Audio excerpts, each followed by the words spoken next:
This is Bean to Barstool, a podcast that looks at the intersections of craft chocolate, craft beer, and other artisan drinks. My name is David Nilsson. I'm a professional drinks writer, an advanced cicerone, the author of Pairing Beer and Chocolate, and the creator and host of this show. The music for this episode is by my dear friend, indie folk musician Anna P.S. You can find out more about Anna's music in the show notes or on annapsmusic.com. You can find links and information about our guests in the show notes as well. I hope you enjoy this episode of Bean to Barstool.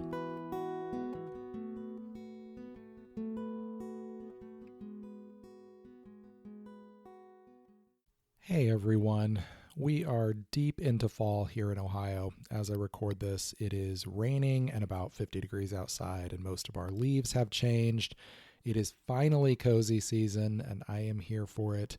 One of the cool opportunities I have had has been using beer as a way to introduce people to craft chocolate through doing pairings. Often the folks who come to those events are beer fans first, and that event might be their very first introduction to craft chocolate and the agricultural ingredient behind it, cacao.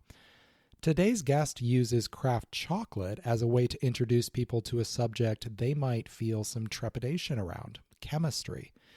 Professor Robyn Araiza teaches at California State University, San Marcos.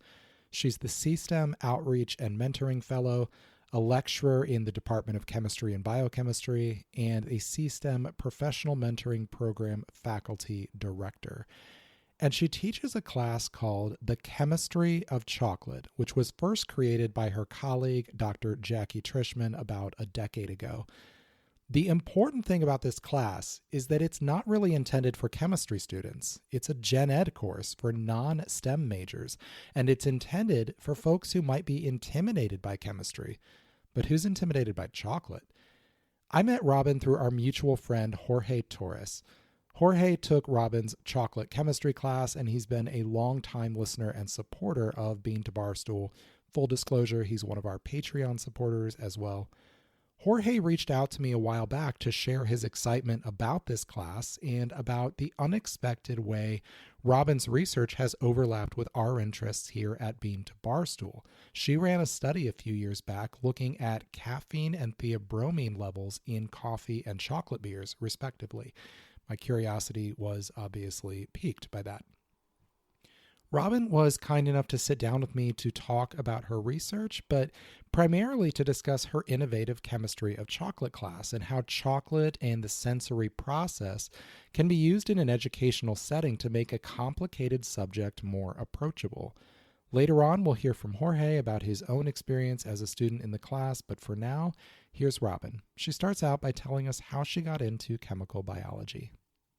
I originally started in biochemistry. I was just always very fascinated with how living systems work. And really getting into biochemistry, I realized I did not enjoy doing the research in biochemistry. And that took me over kind of to the world of chemical biology. It took me about a decade to realize that there was a difference between the two. And that is kind of where I have found a lot of my passion for the way systems interact with each other. Well, if it took you a decade to discover that, I assume most of us don't know the difference. So clarify a little bit in layman's terms, the difference between biochemistry and chemical biology. All right, so biochemistry is really the study of primary metabolites. So it's the stuff that makes life work, proteins, enzymes, the things that keep the engine running. Chemical biology are the small molecules that are the result of everything that's happening. They are the communication, they are the defense mechanism, they are the things that draw others within our species and other species in, so things like pheromones. So it really is the resulting chemistry that happens within the living systems. It's fascinating. I'm already learning things. Tell us a little bit about the chemistry of chocolate course that you teach. This is how I became aware of your work. So tell us a little bit about the origin and sort of give us an overview of that course. So first off, the disclaimer, I did not create the course. The course was created by Dr. Jackie Trischman. She is now the dean of our college, but back when she created it, she was one of the professors. So I went back to her and asked, where did this really start? And she works a lot with the American Chemical Society, as do I.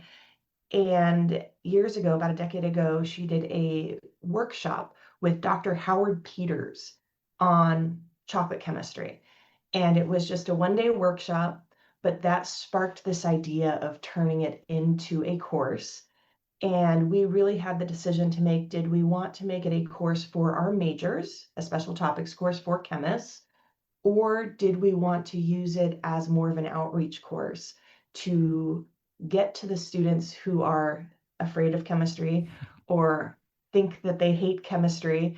And so we turned it into really this GE, so general education course that serves non-STEM majors. Hmm. And when the class started, there was about a dozen people per semester that took it. At this point, I have over 90 students a semester enrolled in it, and we teach it every semester. So a lot of our non-STEM majors get a little taste of chemistry because the word chocolate is in the title and it's a little less scary. It's awesome to see chocolate being an ambassador and a bridge there to get people into this. Tell us a little bit about the power of the sensory experience, something like chocolate that everybody loves, in a classroom setting to make something like chemistry less intimidating. I always try to start all of my lessons with an experience. So whether this is at the university level or when we're working with kids or even adults in the community, we don't start with a lesson, we start with an experience. So we give them a few things to eat and we say, feel this, taste this, what do you notice? And then the lecture begins, and then we get to explain what is going on. And so what's so nice about that is when the experience is already there, there's this inherent knowledge that we know it, but the why has to come in. And I really introduce a lot of my topics as, you have experienced this. This is something you fundamentally know. Let's put some vocabulary to it. Hmm. So I feel like I'm teaching them the words and not teaching them the topics necessarily, because they experienced it. They know it to be true. So now let's just learn the verbiage to explain what's going on. I imagine you get the reward of seeing students who had a little bit of trepidation kind of opening up to this topic through that. I actually start my class. The very first thing I ask is, who's terrified of chemistry or who hates chemistry? And of the 90 students, I'd say most hands go up. And I say, okay, and that's why we're here. And then we start. So I always feel like just getting that out of the way. But by the end of the semester, I have so many students that come up to me and tell me how excited they are and how much they've learned. Or I run into students sometimes the next semester and sometimes years later. I will run into students at random places because most of our students do stay local. And they're like, I remember this one thing, or I got to go do this. I went on a trip and was able to tell everybody about it when we went to this, cocoa plantation. And it was just, it's so much fun to see it really not just impact their lives, but impact the way that they interact with others as they leave. And that's really the goal. In a previous conversation, you would use the term chemophobia to refer to this idea that, people hear a chemical term and assume it means something artificial or even dangerous. Can you talk a little bit about the power of flavor science and the sensory experience to kind of undo some of that and then help people realize that everything is chemistry? And the everything is chemistry is really the key here. So, in marketing and media, especially in the last few decades, there's been this real push towards, it's natural, it's good for you. And the reality is, everything is chemistry. All matter in the entire universe, they're all chemicals. The purest water from an untouched glacier, still a chemical. We are bags of chemicals. And the idea that chemicals are something to be feared or avoided is just not true and not possible. So, using something like chocolate, which is so seemingly innocent and harmless, and saying these are the chemicals that are present in here, people go, oh my goodness, somebody put chemicals in it. Yes, nature did. That's how nature works. And then we can start talking about the individual components and really demystifying it. So I feel like most phobias are really based in not having an understanding. So the more we can get people to understand that not all chemicals are bad and also not all things natural are good, we kind of take that away. And so my students always laugh. One of the key phrases they hear in my class a lot is nature has all kinds of really messed up ways to kill you. So just because it's natural does not mean it's good for you. And things that we make in labs sometimes are in fact safer because we have control. I know that sustainability in cacao farming is something that you focus on, and you have even talked about the fact that sustainably grown cacao leads to better tasting chocolate because chemistry. So tell us a little bit about that.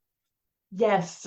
So cacao was originally grown in South America, Central America, and they're these kind of short, shrubby trees that grow under large shade trees. And so this was a species that was intended to grow in the shade.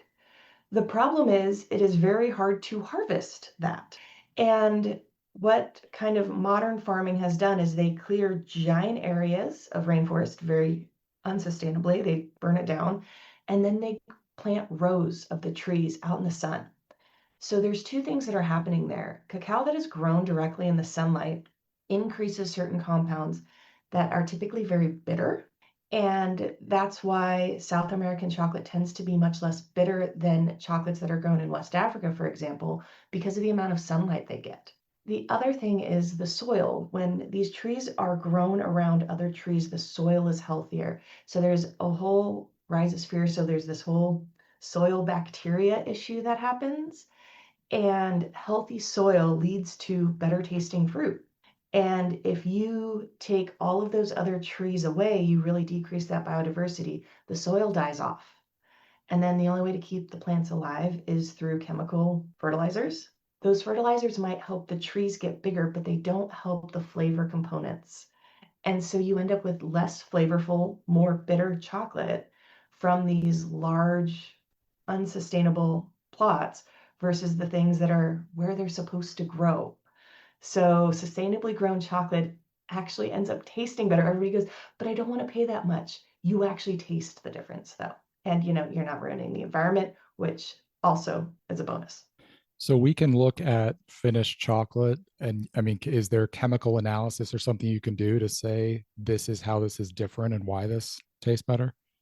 Absolutely. The thing that's a little bit harder with chocolate versus some other things that we look at, there's about 100 flavor components that make up chocolate flavor. So that's why it's very hard to synthesize. Something like vanilla, there's a single compound that is vanilla flavor, and they can replicate vanilla pretty easily in a lab.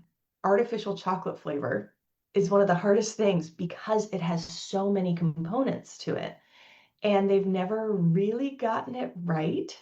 So there are chocolate flavored things out there which have a handful of the components, but really replicating chocolate directly has been a very big task that they haven't quite gotten to yet. But we can take chocolates from around the world and we can analyze them and we can look at every one of the chemicals, all the molecules that are present, and figure out why they're there. And it's typically based on how it's grown, the region, the amount of sunshine, the amount of water. It really is a very complex issue. But from a chemical analysis standpoint, it's like reading a book and you have all of the answers there. And it's quite fascinating. Yeah, I know I'm a absolutely. nerd. I get very excited about it. Oh, well, this is the spot for it. I'm right with you. So has leading this chemistry of chocolate class kind of has it given you any other ideas for how the sensory experience or tangible experiences could be used to help people approach science if maybe they're intimidated by it? Well, the chemistry of chocolate class really was from more than a decade of doing outreach work. So, Dean Trischman and I have been doing outreach in chemistry for over 20 years together now, and we work with littles. So, the youngest group that I've done this with are TK. So, I've gone into a class of 5-year-olds and done this type of work, and all the way obviously through college, but also adults. And so this was more the result of a few decades of that work versus the start of it. But since doing this, the next things were I have not had an opportunity to look at whiskey research. And I love whiskey. So it was really fun to start to look at how the grain composition impacted the final whiskey flavor. And I always feel like if we can get the littles, we've spent so much time learning how to get young children excited about chemistry and science in general that we realize the missing piece is the adults. So beer, wine, alcohol, it's a really great way to get people who say they aren't interested in chemistry to at least talk about it, have an evening thinking about it. And as you know, here in San Diego, we have a lot of breweries and distilleries. So a lot of them will invite us in to come give talks in their tasting rooms, which is a really fun experience for people. That is really cool. Now, you at one point did a study looking at beer and coffee and chocolate and some specific chemical things that were going on there. Can you tell us a little bit about what that was? And then we'll dive into some of the specifics. Okay, so we have a lot of these microbreweries in our area, and one of the things that came up was any beer that was brewed with coffee was supposed to be tested for the amount of caffeine present in order to not have to prove how much caffeine was present, which was a weird catch 22. But they had to basically prove that a pitcher of coffee in a whole vat of beer was not going to exceed the legal limit of what had to be identified on the label. And mathematically, there was no reason that it should have been. But of course, we had to prove it. So I use a technique called mass spectrometry, and we are able to test down to parts per billion level. So very, very low amounts.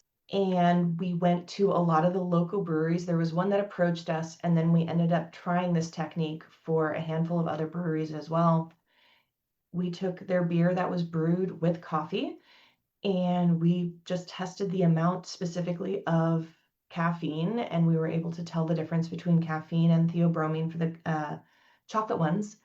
And we proved that they were at these really, really low levels, far below, I mean, almost 1,000-fold below what needed to be labeled. Oh, wow. And that actually mathematically ended up right on par with what the brewers expected it to be based on how much caffeine is in the coffee and what it got diluted up to in the beer itself.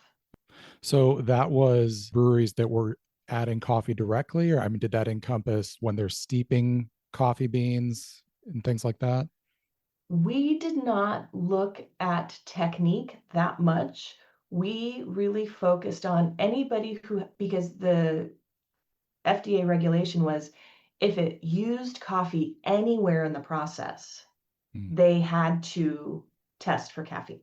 sure. So we did not say, at any particular point or how it was used. If there was coffee used in any manner throughout the brew process, we asked for a little sample. So we would go to the brewery and we would ask for maybe 10 milliliters, so it's less than a shot glass worth, and that's all we need to do the analysis. So the local breweries were really excited about it, and they just, gave us a little bits of everything that had coffee in it. That's very cool. You mentioned mass spectrometry. That is obviously very prevalent in this kind of analysis to the point that it pops up even in popular science writing. And if somebody's just reading a general article, they might see that term. Can you explain what that is and what it actually does? This is really what most of my research is based on. It is an instrument that can tell you the mass or the weight of any chemical compound, and it also tells us how it fragments or how it breaks down. That allows us to identify what is present, and in that same technique, we can figure out how much of something is present. So it gives us the what and how much values. It works based off charging the molecules. So just like a magnet, so it either gets a positive or a negative charge. And the movement through the instrument is really a momentum issue. So Small molecules move quickly, large molecules move slowly, and it's manipulating the charges and how quickly they move, essentially. And no two compounds are going to move exactly the same. The compounds may move the same, but they will likely not fragment in the same way. So we actually have these two different pieces where we have the size and we have the way that they break. Now, there are certain compounds that will have the same size and the same pattern. So those are isomers. Sometimes they just have different three-dimensional structures or the way that they orient themselves in space. Then we do have to use a few more techniques. So the first part of that is typically chromatography. So from chromatography, we also have information about how quickly it moves through that system. So then we can use the mass, the fragmentation, and retention times. And it can get a little bit more complex because there are so many molecules out there. And a lot of times it is missed that the three-dimensional orientation of a structure can have huge differences on what the outcome is. We see that in brewing with isomerized alpha acids from hops quite a bit. Absolutely. And so the one that we always talk about in kind of normal everyday life is there's a compound, it's known as carvone, where one difference in the hydrogen direction, one version you have spearmint, the other version is rye. So it's that caraway flavor. And it's vastly different. And it actually has to do with the way that the molecule interacts with the receptors in our nose or the taste buds. But a tiny difference in the molecule can have a huge biological impact. And that's really important when we start talking about pharmaceuticals. So, drugs, interactions, and drug differences just based on shape can really be life or death issues. And it won a Nobel a couple of years back because it was such a big deal. And now, when new pharmaceuticals are developed, the three-dimensional shape is actually part of what they have to define. And that's a whole nother issue. That is not just mass spectrometry, that's NMR, nuclear magnetic resonance. It's like an MRI machine for chemicals. And we can really get shape information from that. That is so interesting. Well, I know this study was looking at, the survival of caffeine and theobromine in the finished beer. Most of the time when those are being added, they're usually being added at the very end of the brewing process. Fermentation is complete and they're just getting steeped in the cold beer. There are some places I know though that are adding it during primary fermentation. Do you happen to know if yeast interacts in any way with those compounds? All right, I actually looked this one up. So the answer is yes, typically. So wild type yeast does interact with methylxanthines or this group of molecules that include caffeine and theobromine. It impacts the metabolism to the point where you have less alcohol that is produced. It changes the pH, it changes the overall flavor. So that is why it's typically added at the end. The thing that I was curious about is why some were able to add it at the beginning. And there are companies that spend their entire research mutating yeast in order to make custom strains. And there are a few, so they have figured out the gene variation that is required for the yeast not to be impacted by those compounds. So there are, to my knowledge, at least two variations of the yeast that are not inhibited by the caffeine and theobromine. So if they are brewing it initially with coffee, that means they have to be using one of those specialty strains. Do you happen to have the yeast company that's doing that? I know Omega is doing a lot of stuff with that and several others. Our local company that does that is White Slab. Oh, sure, Uh, sure. so that's our local company that does that kind of provides for all of our local breweries. But I did not, the paper did not give a specific name of which lab that they used, but I know there's a few of them that I can send you that reference. I would love to read about that. That's really interesting. No, White Labs is a big provider even nationally. They, in fact, they have banked a strain of Saxy that was harvested off of cacao in Peru, and there's a brewery in Chicago that brewed a beer with it. So it's kind of an interesting connection there. When you were doing this study, were you able to involve any of your students or anything like that in the the process of being able to study this stuff? So one of the things working at the university, everything we do involves students. People don't give PYs or undergraduate institutions much credit for the research we do, but our undergrads do amazing work. So for this project in particular, I actually had two undergrads working with me, and one of them was really focusing on helping with method development and the chocolate side, and then the other one was working with the beer. And he was in his senior year and he got to go around to the breweries and he was the one that got to talk to a lot of the brewmasters.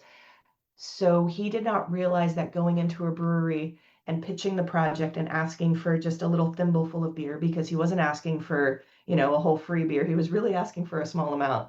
And they knew he was serious. But that also led to a lot of the brewmasters coming out, and he got to sit down with brewmasters all over the area and have these great conversations with them. And he thought that was a pretty amazing senior project to be able to have these real life conversations with people who were experts in their field and making really amazing products. So yeah, it was two different undergrads got to work on that.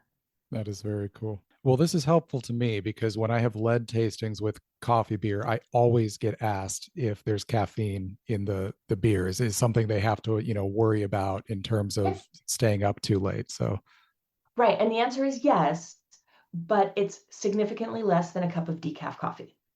perfect. So it can be tested. We can detect wildly low levels of these things, but if that's keeping you up, I'd be surprised.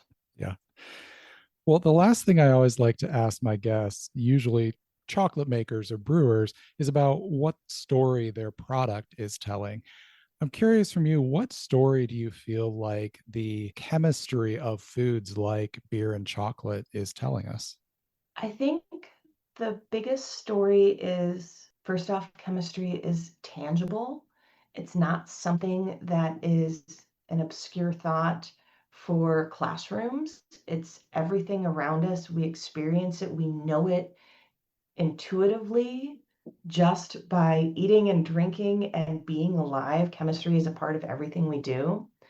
And really, when it comes to our foods, we need to think of our foods as the chemistry, as the chemicals we are consuming versus chemicals we need to avoid. So, with this all natural labeling that is happening in the marketing world, everybody says, we need to avoid having chemicals in our food. And that just seems so silly to me because the chemistry, the chemicals are the food. They are the vitamins, they are the macromolecules, they are the nutrients that we are consuming. And to think that we need to avoid it is just heartbreaking for somebody who studies just why they're so beautiful. We'll be right back. Hey everyone, Fifth Street Brew Pub in Dayton, Ohio is one of our sponsors at Bean to Barstool and Final Gravity, our print beer zine, and they just happen to be one of my favorite hometown breweries. They're one of the only cooperatively owned breweries in the country, a testament to their community focus and support. Inside a building from the 1850s in the historic neighborhood of St. Anne's Hill, Fifth Street Brew Pub offers a warm, cozy atmosphere and excellent beer and food. And you can take your favorite beers to go with their Gem City swing tops, elegant swing top bottles filled straight from the taps with regular favorites like St. Anne's Pils and Rough Gem Farmhouse Ale, or whatever their current seasonals are. I recently had a Sage Pilsner from them that was fantastic. Sage is one of those flavors that can get away from you really quickly, but they used it in a really graceful way in this beer. Loved it. If you're in the Dayton area, head over to Fifth Street to hang out or grab beer to go, and if you're visiting Dayton, and you should, make sure Fifth Street is on your list. Cheers.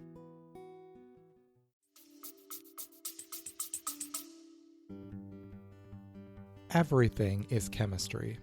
We are chemistry, our food is chemistry, our favorite indulgences like chocolate, beer, coffee, bourbon, all chemistry. Obviously, there are chemicals that are harmful to us, but chemicals are the building blocks of life and of flavor.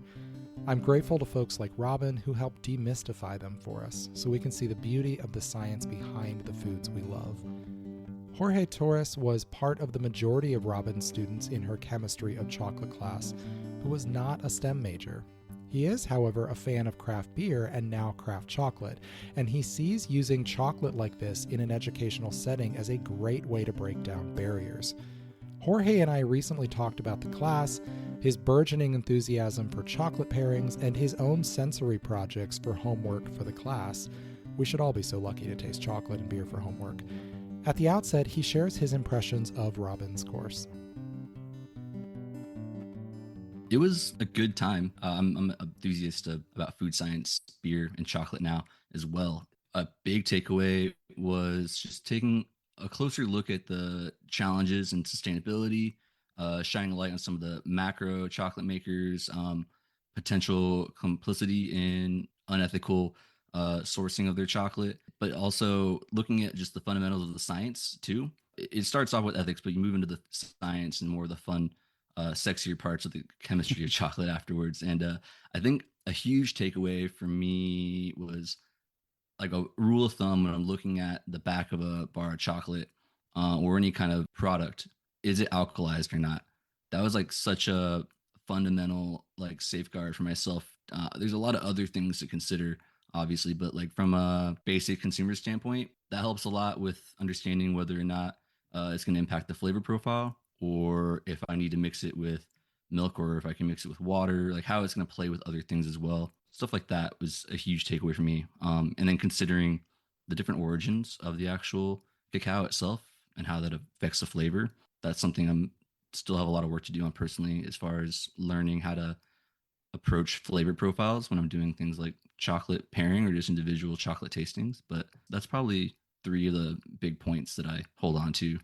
Yeah, talking to Professor Araiza, she was mentioning that this course was largely intended to be for non-science majors, for folks who are not already just geeked out about chemistry and maybe find it a little bit intimidating. How do you feel like some of the sensory experiences in this class, being able to work with something that everybody loves, like chocolate, how do you feel like that can be used as a learning tool for unlocking something that's maybe a little complicated like chemistry? I think there's a lot of potential there, whether it's just, telling someone to sit down and try four different kinds of chocolate from a grocery store. It made me revisit some of that very cheap Easter candy that you would get, just those really waxy chocolate eggs or coins, and then comparing it to something like a Hershey bar, and then comparing it to a local Trader Joe's bar, and then comparing it to a bean to bar craft bar of chocolate. Just all those different stages. There's something you can see. There's a difference even when like there's no inclusions necessarily. It's just kind of chocolate on the wrapper. There's still a big difference in the way it tastes, in the mouthfeel, even in the way it makes you feel afterwards. And I think that was similar to when I started getting into craft beer too. Is you notice that there's a lot of depth and nuance in the flavor, and that comes with the care that goes into it, the thoughtfulness of the actual maker. And then as you start to be more thoughtful about what you're eating, you consider the efforts that the makers might put into the sustainability and the sourcing of their cacao. It just it opens a door. The slower you take a look at the chocolate in front of you, the more time you're going to spend thinking about how it got to you. And it tasted a lot better. So you were a business admin major when you took this class. As you mentioned, I assume there's like a lot of different majors represented in this, folks who don't have a science background. How did you see that same, like what you were just talking to about using this as a learning tool? How did you see that kind of play out among the class, like your other class members? Did you see that same kind of like aha moment of being able to discover this thing that maybe they didn't have a whole lot of familiarity with? Yeah, it was a wide array of people. There was art history majors, there was kinesiology majors, and people often had different views on what they enjoyed in the chocolate, what they thought was appropriate as far as our responsibility as consumers on the ethical side. There were some aha moments, and there was definitely more than a few moments of contention when people were told to voice their opinions. Can you give me an example of that? Oh, sure. So early on in the class, she tackles a lot of the ethics and some of the issues that there are with like macro chocolate makers sourcing in unsustainable ways, compensating the workers. And I think that there's a handful of students that felt a little bit more attacked when they're confronted with that, as if it was their responsibility to be doing something, and they get a little bit more defensive. That, or they actually just don't believe in the ethics of it all, and that's their opinion as well. But there was an aha moment I had with somebody, and it was really cool. They voiced their disdain for feeling responsible for having a Kit Kat bar versus having like a craft bar of chocolate. And they also happen to be really enthusiastic about beer, which is a little bit more my forte. When we're doing some other projects later in the class, they came to me with a question about beer because we were doing other tasting projects later in the class. And they were really eager to get my opinion about some stuff. I was really happy to share it with them. And I told them, like, hey, by the way, these beers that you're really excited about, I'm pretty confident the majority of the brewers and people involved in this process also really would care about the sustainability and the ethics, even if they don't feel like it's their responsibility. And, just knowing that he was kind of on my side as far as learning about beer, I think he had this look on his face like, that's a really good point.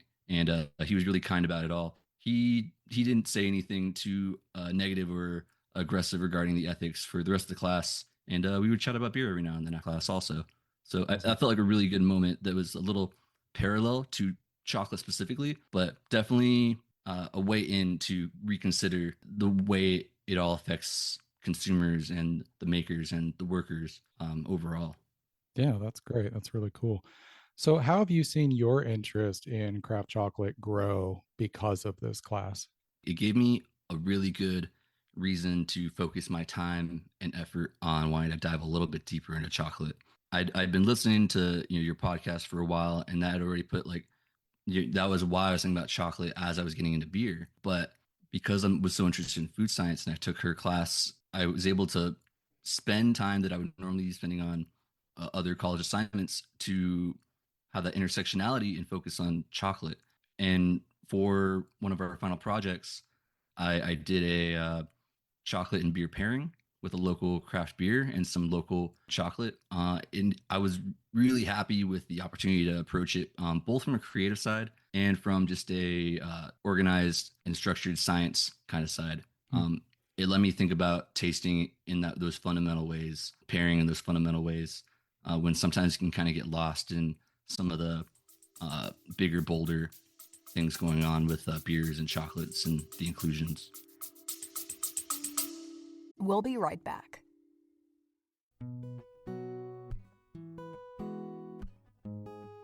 Hey everyone, you may have noticed things in the world aren't awesome right now, and social media kind of reflects that.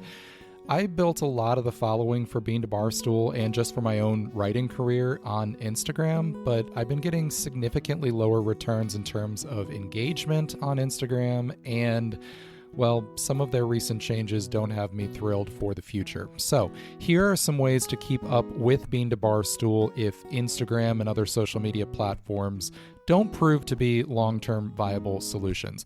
If you do nothing else, sign up for the Bean to Barstool newsletter. You can do that by going to beantobarstool.com/newsletter-sign-up. That link is in the show notes. That is a weekly email newsletter that covers all the same things we cover here on the podcast. Speaking of, subscribe to the podcast on your favorite podcast platform. Wherever you listen to Bean to Barstool, go there and subscribe to make sure you get notifications of new episodes.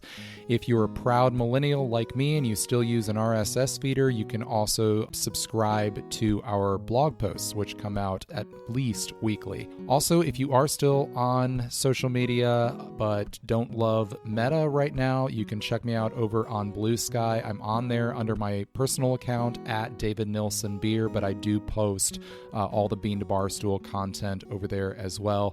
Finally, if you want to get in touch with me directly, you can email beantobarstool@gmail.com. I am not leaving Instagram anytime soon, but these are great ways to make sure you can keep up with what I have going on. Stay safe and take care of each other.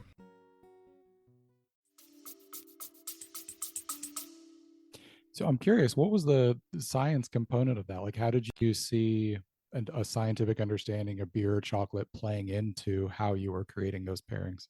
when I heard about our assignment early on in the class, I knew we were going to be doing a tasting assignment. I had heard about it from some other peers on campus about how she conducted the assignment. And I knew that a beer and chocolate pairing was something I was eager to do on my own time. That being said, as we started getting further into the class and I learned about the layout of this assignment itself, I decided to pivot away and I did two separate beer and chocolate pairings. One was more for fun, where I had more variables and I was able to be a little bit more experimental. And the other that was for the class was a lot more simplified, where I tried to remove as many variables as possible and just have like one change. So, for example, for this pairing, I did one beer, just the same beer for each of them. And then I got four different single origin bars, all the same percentage from the same maker. That way, they, in theory, should be only different in the nuances of the cacao and their origin. And that was a little bit less exciting for consumers and friends and family who participated in that survey, as I tried to gauge what they thought about it, because I was also limiting their ability to share and be expressive while we were doing the pairing. Sure. So there's something to be gained from that, but it's a lot less fun from the side of like being inventive in the pairing and also allowing the people doing it and giving their opinions to limit their opinions to a Google survey I put in front of them, and then not talk about what they thought about it all until the end, because I didn't want them to influence each other's opinions. Because when your palate, you're digging through your palate and you're searching for something, it can be really easily influenced by anybody's opinion. Yeah. And so that one was much more rigid, but I still was excited about it. So I decided Yeah. to I did another fun one where there was no Google survey. I conducted that like I would just a pairing for recreation, as if like somebody might go out and buy a ticket to have like a date night or something like that. Yeah, no, that sounds really cool. On the one that was a little bit more rigid, did you find that the participants had somewhat consistent responses to different pairings? They did have fairly consistent responses. I'm trying to look at that data. It looks like it was the Ghanaian chocolate was more familiar to the, we'll call it the more well-known chocolate profile that consumers are familiar with, and that was safer for them. That so people liked that a lot because it was familiar. The one that was more nuanced for them that they enjoyed still was the Peruvian origin, and that one was, it was a bit of a contrast, but it was not too wild for them that they felt like it didn't pair well anymore. And when it came to like the more expressive stuff, there was a Madagascar bar I used that one was very polarizing. And you know, the more nuance there, the more you find out who's really into like something that tastes different from the chocolate they know, and who's really excited about it and we probably want to just try 5 more bars afterwards. But yeah, there were some, it was interesting. It was a small sample size. It was only 20 people, so statistically it's not significant, but it was enough to start peeling back some stuff and have a little fun with.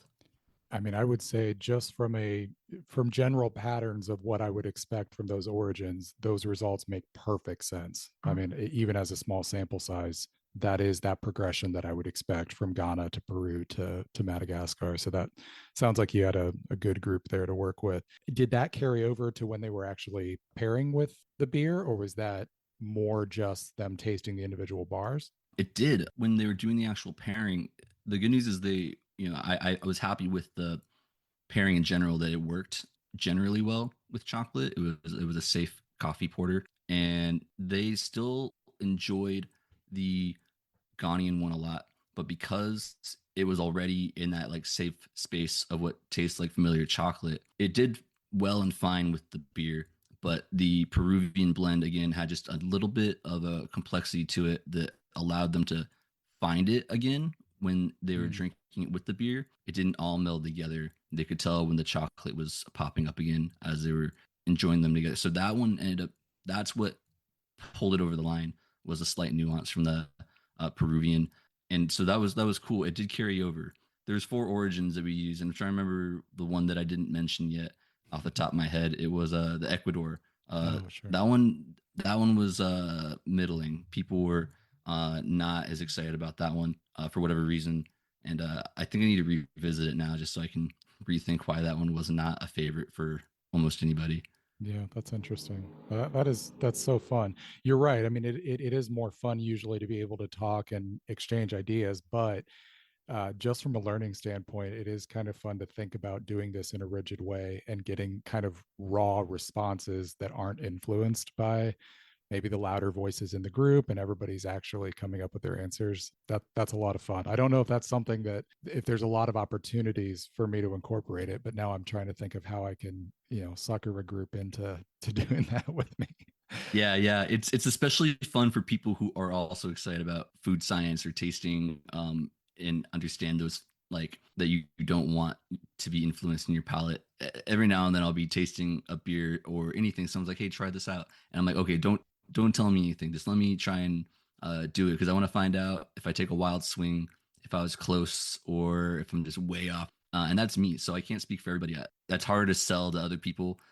So I had to remind a couple of the friends and family who are doing this that this is for a homework assignment and it's meant to be more rigid. And I'm sorry that this is less fun. And I'm glad you are excited about the way this chocolate tastes, or maybe you aren't excited about it. And I'm secretly glad about that too, because Right. all the data is good data, and I appreciate their input. So running something like that more often is really useful and valuable, but it's a lot harder to tell people to like keep it to themselves Yeah. and just put it on the piece of paper in front of them, or on the digital survey that I'm having them conduct. Yeah, that's a lot of fun. I have a library beer class that I've been doing for years, and a lot of the group has been coming for years. And even though they have, I like to think they've learned a lot, they're still casual fans. They don't have like a super systematic understanding of beer. We were talking about what we're going to do for 2026 for the series. And I brought up the idea to them of, they know I do beer judging. I was like, would you guys be interested in learning a little bit about just how judging works? And I can show you some judging sheets and like what the experience is like. And they were all super enthusiastic. So I'm excited for that class, because I think what I'm going to do after I talk about all this is I'm going to make them judge a beer, even though they have, no background in this or anything. And like, so you're going to have to judge this beer, and you're not allowed to talk about it. And then afterward, we'll talk about it. And like, I'm really curious to see how that changes their experience of tasting. I think that sounds really fun. Yeah, I've not started pursuing beer judging at all for competitions, but it's honestly a little intimidating. But I'm really hopeful to get into something like that, and doing it in a class with other people who are not professional beer judges in any capacity, but it's being moderated by someone like yourself who has plenty of experience doing that. That's a really awesome experience in my head, like knowing that like it's it's the best place to fail, to do something wrong or to do it right. It feels really good when you do it right the Right. first time, where you're validated by somebody who has that experience, and you're like, sweet, I was on the right track. So that Yeah. sounds amazing. Well, and also, I mean, I think we know by now that the idea of people having a good palate or a bad palate is kind of a myth. We all have Mm-hmm. basically the same ability. It's a matter of practice and learning. And so somebody who doesn't have any formal training can absolutely notice things. And when I'm tasting, if I fully expect when I'm tasting with that class, for somebody who maybe doesn't know a lot about beer, to notice a tasting note that I didn't, or to like point something out, and I'll think about it in a different way. And like, even if you have different levels of experience and knowledge, everybody can still learn from each other on that. And it's one of the 100%. things that I think is awesome about tasting with a group, whether it's beer or chocolate or anything else. What's next for you with this stuff? Do you want to continue to, lead pairings? Is this more of just something you're enjoying for yourself? I certainly plan to lead more pairings. I I won't shy away from saying that the podcast has been a big influence on me. In fact, I was excited about considering chocolate in other ways as well. I talked to Estelle Tracy briefly on Instagram recently, because I had tagged her saying I'm going to be buying some chocolate to pair with some tea. I'm really excited about it, and in fact, I should be getting a couple of those bundles later today. And I'm going to be using that as a foundation for, it's not going to be holiday themed, but it's going to be during the holidays, chocolate and tea pairing, that I'm trying to get closer to something that I would open up publicly. But at this point, it's much nicer to just try and do a formal and fun pairing with friends and family who are interested. So keeping it a little bit in between something like just a casual break out the bar from the fridge, or the beer from the fridge and the bar from the cupboard, and an actual publicly hosted pairing and tasting, something in between. And I'm really excited about doing that, as well as chocolate and beer, and gosh, writing in general too. I've been really excited about all of it recently. That's awesome. That's fantastic. Well, you couldn't learn from somebody better than Estelle on that stuff, so I'm glad you guys got connected. Jorge, thank you so much for coming on the show. Thank you again for introducing me to Professor Araiza, and I look forward to us talking more about pairing and tasting going forward. Thanks, David. Big thanks to Jorge for introducing me to Robyn and for sharing his time, and best of luck to him on the pairings and other events and writings he's pursuing. If you read our quarterly print beer zine, Final Gravity, Jorge had an article back in issue 8 about the San Diego Brewchive, an archival project at Cal State San Marcos working to preserve San Diego's rich craft brewing history, so check that out. If there's one thing to take away from today's episode, it's that everything is chemistry, and chemistry is beautiful. Science doesn't have to be cold and abstract.